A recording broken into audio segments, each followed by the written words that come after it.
Hey, kia ora, Helen Brahms here coming to you live from Mesa in Arizona. Hope you're all having a super fantastic sparkling start. No, it's not a start. It's hope you've had a super fantastic sparkling shake it up Saturday. Jeepers, my mind is just so blown right now. I don't even know what time of the day it is. So, what did you do today that shook up your Saturday a little bit? What did you go out and do? Did you try something new today? Did you take that thing that we talked about this morning? Will you take that deep down, dark, burning desire that you have, and did you go out there and start and make that commitment, that sincere commitment to go after it? And did you start research on it? Did you do your journaling? Did you do your writing about it? All sorts of wonderful things will happen when you actually sincerely commit to going after a dream or a goal or something like that. So, what did you do today to start you on your path for achieving your burning desire that you have that nobody knows about but you?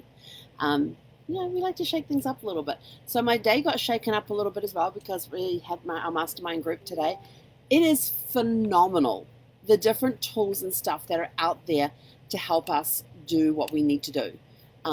We had some great training today. We learned a whole bunch about some new tools. It was just an incredible day, good discussions going, good ideas flowing. Oh, it was so awesome. But I can't tell you any of it because it's all behind closed doors.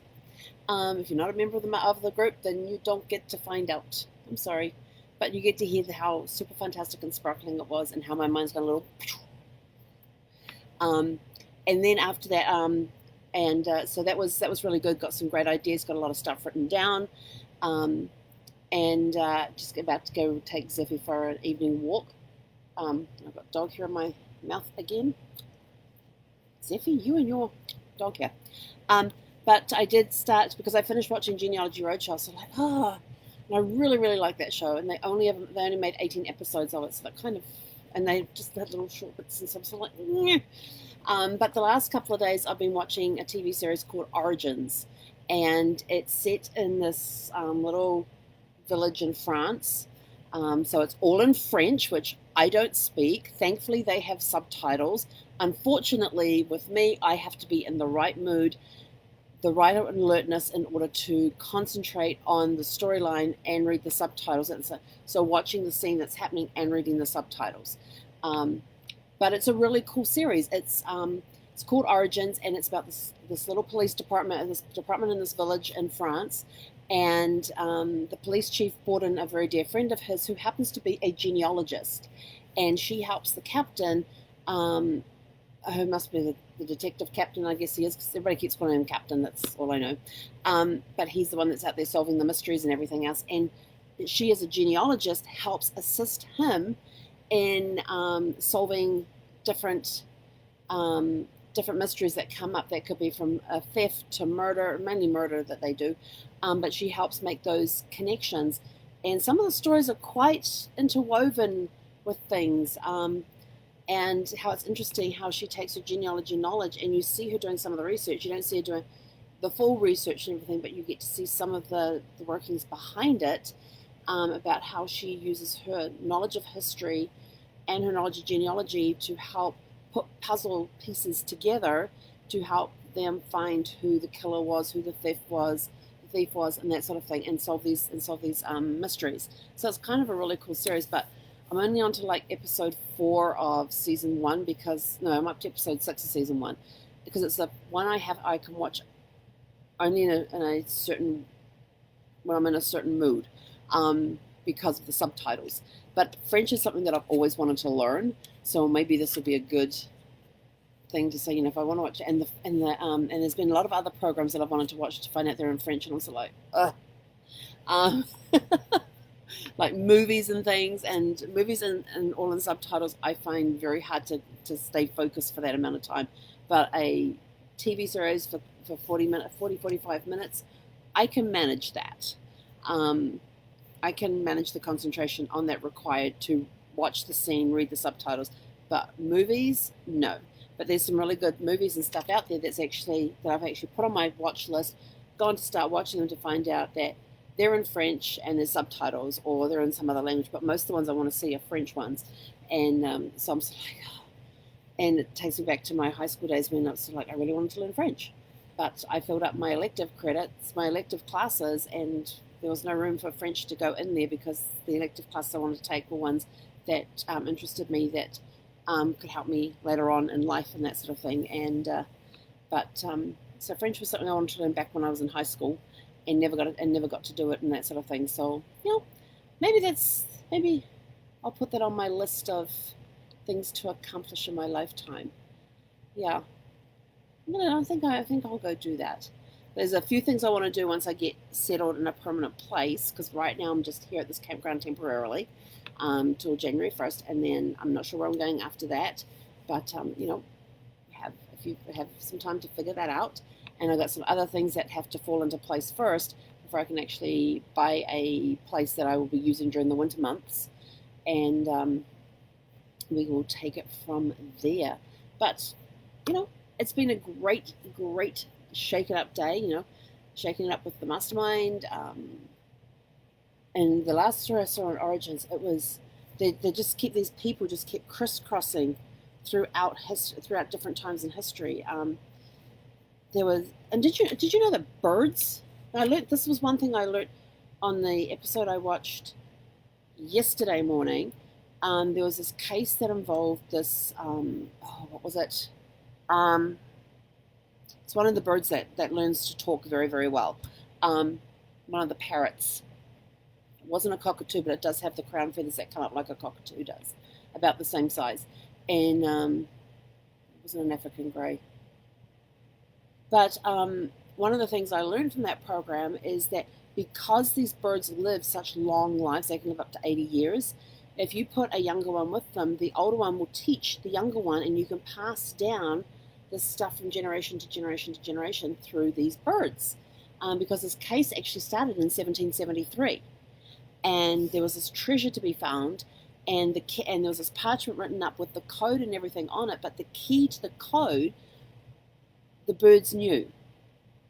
The birds had the key to the code, to breaking the code, and the guy had all of these stuffed parrots that had all been taxidermied, and on the base of them were written all the years and everything else when they died, and this bird would keep repeating. Galleon was his name, and Galleon would come out with these phrases and stuff and names and things, and they figured out how to talk to the bird and get him to say what they wanted him to say and that sort of stuff. And there was a guy who was pretending to be a priest, and he had all these birds, and he was killed, and he was one that had the parchment, the torn piece of the parchment in his hands. And so they eventually found out, and so that's how we learned that the parrots would actually would teach the younger birds what they knew, and they would get passed down from one generation of these parrots to the next generation.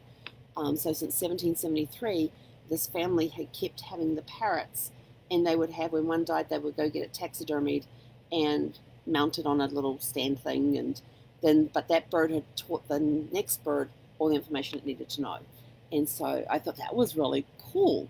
I haven't gone to look it up to see if that actually happens, but I thought, why would they make something like that up? But it's a pretty cool make-up thing if it was made up. So I thought, I'm going to have to go check that one out. Can birds actually pass stuff on to each other?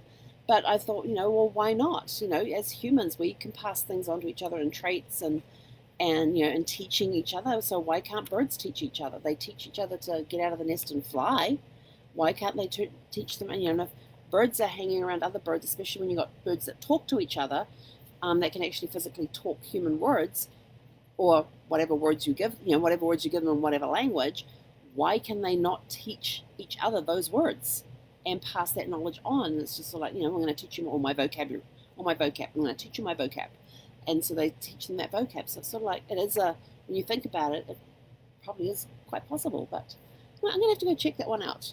But it was a really cool way that these birds would just spit out these dates and everything else, and how these people's paths kept crossing throughout the history since 1773, and something was always happening on this particular date in 1773, on this particular date that first started in 1773, and then this part that time will come off, and then we'll come back to that date again a few years later, and then it'll go off, and we'll come back to that time again a few years later. So it was interesting how they did the storyline and how the genealogy came in to help piece the puzzle together.